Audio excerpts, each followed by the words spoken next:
जा पर कृपा राम की हुई, ता पर कृपा कराई सब कोई। नमस्कार दोस्तों, स्वागत है आपका आनंद मोटिवेशन में। दोस्तों, हमारे साथ अयोध्या के जगत गुरु स्वामी प्रपन्नाचार्य महाराज श्री रामजोर जी हैं। आइए हम उनसे बात करते हैं।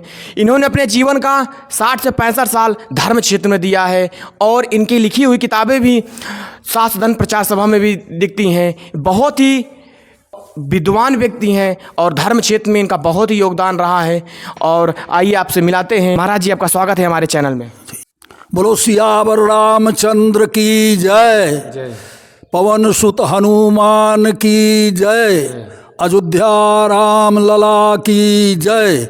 सर्वे भवन्तु सुखिनः, सर्वे सन्तु निरामय, सर्वे भद्राणि पश्यन्तु, माँ कश्चित् दुर्भाग् भवेत्।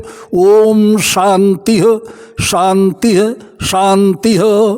अखंड मंडलाकारं व्याप्तं येन चराचरं तत्पदं दर्शितं येन तस्मै श्री गुरुवे नमः। धर्मेण हन्यते व्याधि, धर्मेण हन्यतः गिरः, धर्मेण हन्यतः शत्रु, जतो धर्मः ततो जयः। इस धर्म क्षेत्र में जो भी आया होगा उसका कल्याण उसी समय से हो गया है, चाहे वो भाव से आया हो, चाहे वो स्वार्थ से आया हो, चाहे वो किसी कष्ट से आया हो। लेकिन इस क्षेत्र में जो आया है उसको आनंद ही आनंद प्राप्त हुआ है। इसलिए हमें जो अनुभव हुआ है ब्रह्मानंद सरस्वती से सन 1965 में करपात्री जी के गुरु, शांतानंद के गुरु, स्वरूपानंद के गुरु और हमारे करपात्री जी के गुरु, महेश जोगी के गुरु और जो है श्री राम शर्मा के गुरु ब्रह्मानंद सरस्वती जी का सान्निध्य हमें प्राप्त था। उसी मंच से हम कथा करते थे प्रयागराज में और धर्म का अनुभव किया।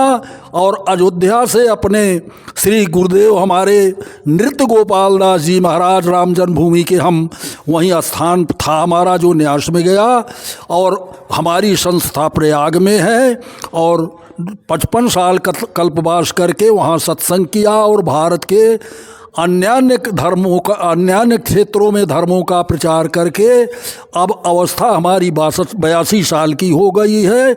और धर्म से ही कल्याण होता है, क्योंकि रामचरितमानस में दिया है कि काकभूषुंड जी से जब गरुड़ जी ने पूछा कि ये बताओ कि आप कितने दिनों से यहाँ सत्संग कर रहे हो, राम नाम कर रहे हो।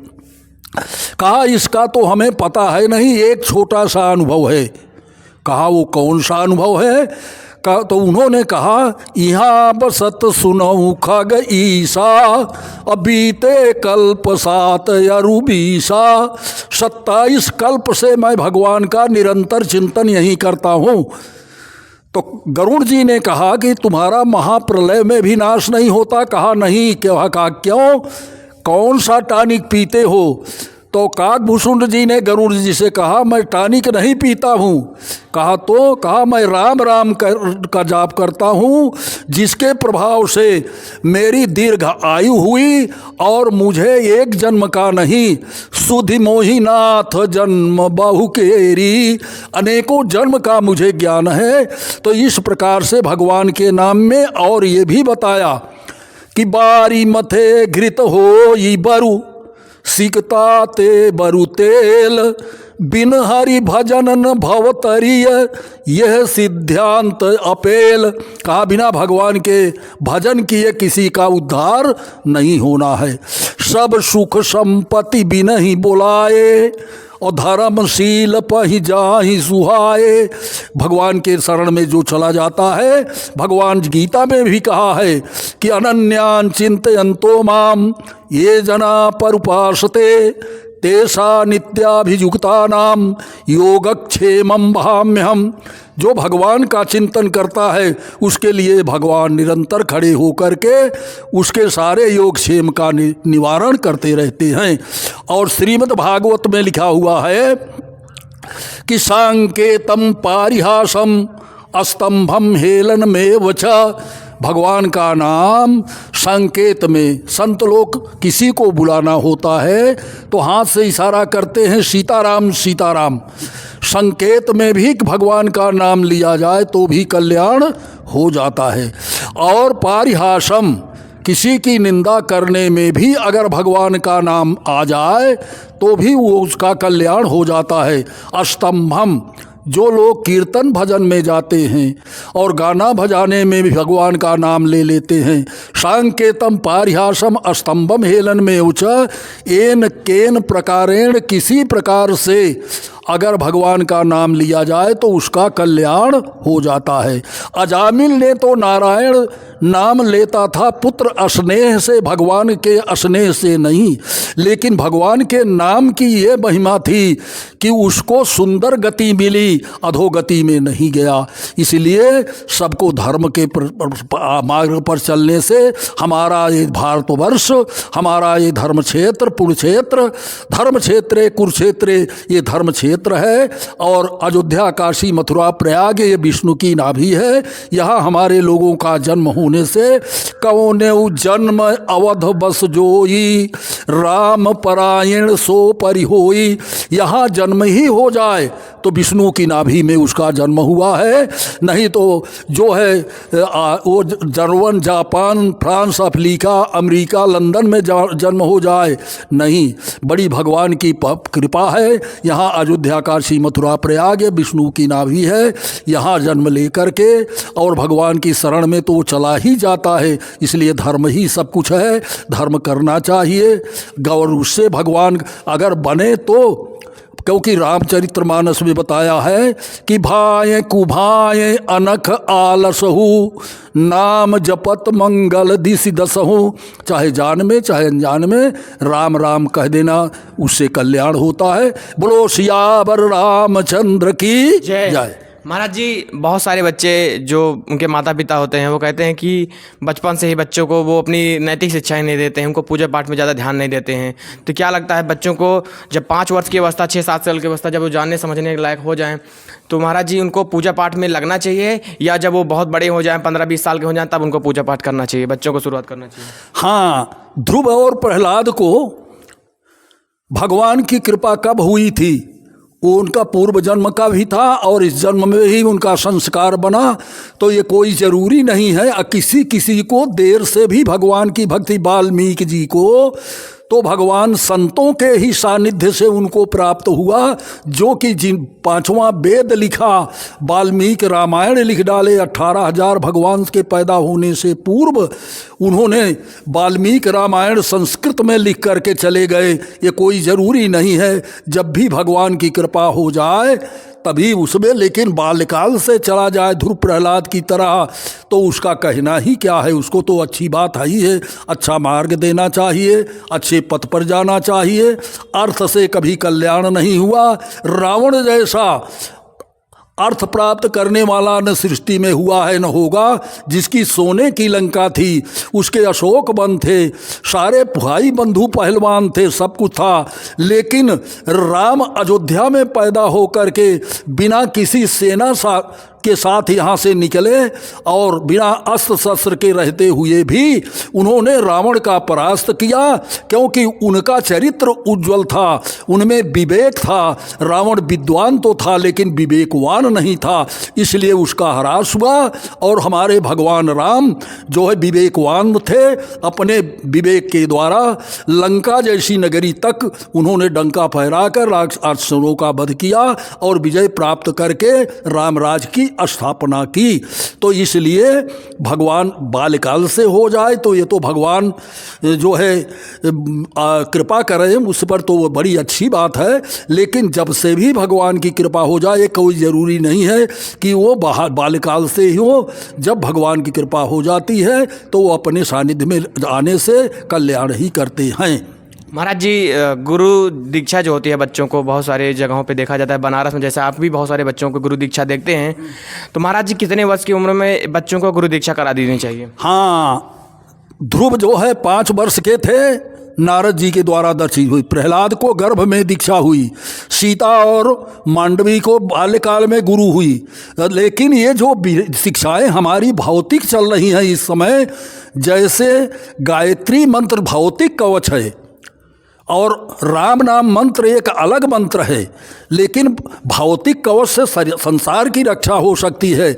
और राम नाम मंत्र से चाहे वो खटाक्षर हो, चाहे अष्टाक्षर हो, चाहे द्वादशाक्षर हो, ये राम मंत्र जो है इससे ध्रुव प्रहलाद को द्वादश अक्षर मंत्र मिला और उससे उनका कल्याण हुआ।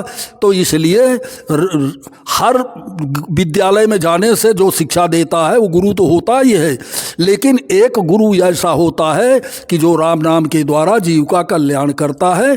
तो इसलिए कोई ज़रूरी नहीं है कि वो वृद्ध अवस्था में दीक्षा ले।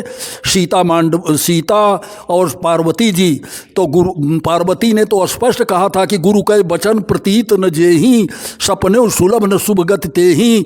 वो बहुत छोटी थी तभी उनको नारद जी के द्वारा ज्ञान प्राप्त हुआ।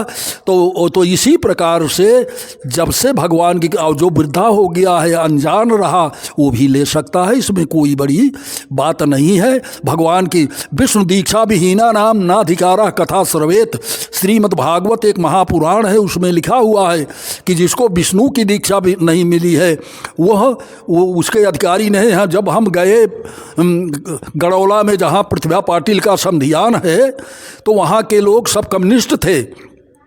हमसे कहा आप श्रीमद् भागवत की कथा करिए, लेकिन हम कहा भैया हम उसके अधिकारी नहीं हैं, क्योंकि आप कम्युनिस्ट हैं। तो सारे गड़ौला के लोग वो सब भगवान की दीक्षा लिए और ब्रह्मनिष्ठ हो गए और कहते हैं गुरुजी इतना हमारे यहाँ क्षेत्रों का सुधार हुआ कि जो पीते खाते और अय्याशी करते थे उनमें भगवान की कृपा हुई और सब भगवान की शरण में गए। ये कोई ज़रूरी नहीं है कि बालकाल से हो, जब ही अज्ञान व्यक्ति को ज्ञान हो जाए तभी भगवान की शरण में जाना चाहिए।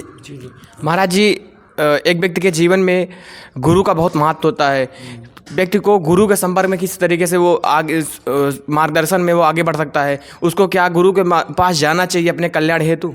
हाँ, जाना चाहिए और उपाय पूछना चाहिए। लेकिन आज तो सबसे बड़ी कुतर्क ये है कि सबसे पहले गुरु के विषय में नहीं जानेंगे और जब फंस जाएंगे किसी चंडूल के चक्कर में, चाहे उसके राग बैराग से, तबला बला से, सब गाने बजाने से प्रभावित हो जाए, चाहे कोई क्या कहते हैं उसको ये भी ज्ञान नहीं है कि कर्ण दीक्षा लेनी चाहिए, कैसी दीक्षा होनी चाहिए, क्योंकि आजकल तो बाजारू दीक्षा हो गई है, सब माइक से और जो है मंच पर दीक्षा दे देते हैं लाखों को। नहीं, कर्ण दीक्षा होनी चाहिए, संस्कार करके देना चाहिए। जब पात्र ही शुद्ध नहीं होगा तो दूध उसमें कितना रुकेगा। पहले पात्र को बेटा शुद्ध करना चाहिए, पात्र शुद्ध हो जाए तो उसमें गड़बड़ भी वस्तु रुक सकती है। अशुद्ध दूध हो लेकिन पात्र गड़बड़ हो तो फट जाए। जैसे ताम का पात्र होता है, बहुत पवित्र है, उससे भगवान की पूजा होती है, और इक्षुसार गन्ने का रस जो है उसी से सारा मिष्ठान बनता है। दोनों अपनी जगह में श्रेष्ठ हैं, लेकिन उसी गन्ने के रस को अगर ताम्र के पात्र में डाल दिया जाए तो विष हो जाए। तो इसलिए वस्तु को पहले रखने के लिए पात्र की बहुत आवश्यकता है। पात्र को शुद्ध करके तभी ही कोई वस्तु देने से उसका कल्याण होता है। बोलो सियावर रामचंद्र की जय। महाराज जी, हिंदू धर्म में चंदन का बहुत महत्व होता है, थोड़ा सा उसके पर प्रकाश डालिए हमारे दर्शकों के बीच। हाँ, क्या है कि जो चैनल से धर्म का प्रचार हो रहा है, इससे कर्ण में जाने से उसका कल्याण होता है। हमारे रामानुजाचार्य जी दक्षिण भारत में जाकर के उनके गुरु ने कहा था कि इस मंत्र को गुप्त रखना, किसी को बताना मत। कहन क्यों? कहन कि उसका कल्याण हो जाता है और बताइएगा नहीं तो नरक जाना होगा। तो हमारे रामानुजाचार्य ने कहा कि हमें भले नरक हो जाए, लेकिन हमारे जो 5 जीव हैं, जे वर्णाधम तेल कुम्हारा सुपच किरात कोल कलवारा, इनको लोग तिरस्कार करते थे। तो रामानुजाचार्य जी पेड़ पर चढ़ करके 12 बजे रात में मंत्र का, राम नाम का उच्चारण किया, सबके कान में गई, कल्याण हुआ। गुरुजी बुलाए, कहे मैं रोका था, क्यों आप दिए? कहा सुनो, हमारा कल्याण गुरुजी भले हो या न हो, लेकिन जन के कल्याण के लिए मानव शरीर प्राप्त हुआ है। इसलिए हमारे सृष्टि का तो भगवान रामचंद्र जी अवतार लेकर के निषाद को मंत्री बनाया, रीक्ष को मंत्री बनाया, निषाद को मित्र बनाया, और जितने रीक्ष भालू बंदर थे जो है शबरी उत्तराज को माता से संबोधित किया। तो हमारे भगवान राम ने बताया कि जीव से प्रेम करना चाहिए, सब पर दया करनी चाहिए, तभी देश का समाज का कल्याण हो सकता है। बोलो सियावर रामचंद्र की जय। महाराज जी, आप जो युवा पीढ़ी है, यंग जनरेशन है, आप उनको क्या संदेश देना चाहेंगे? हाँ, उनको भगवान जो 4 अवस्था बताए हैं तो उसमें धन संग्रह भी जरूरी है। ये नहीं, धन नहीं रहेगा तो अर्थ बिना धर्म नहीं होगा।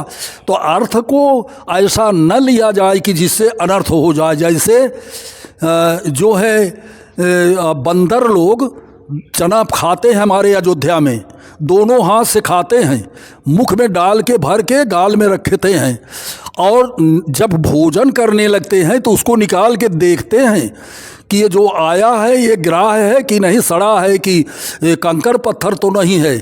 तो इसी प्रकार से अर्थ को ऐसा ढंग से कमा लेना ठीक है, लेकिन वो धन से आया कैसे है इस पर विचार करके उसको समझ करके तब ग्रहण करे, नहीं तो उसका सदुपयोग करे।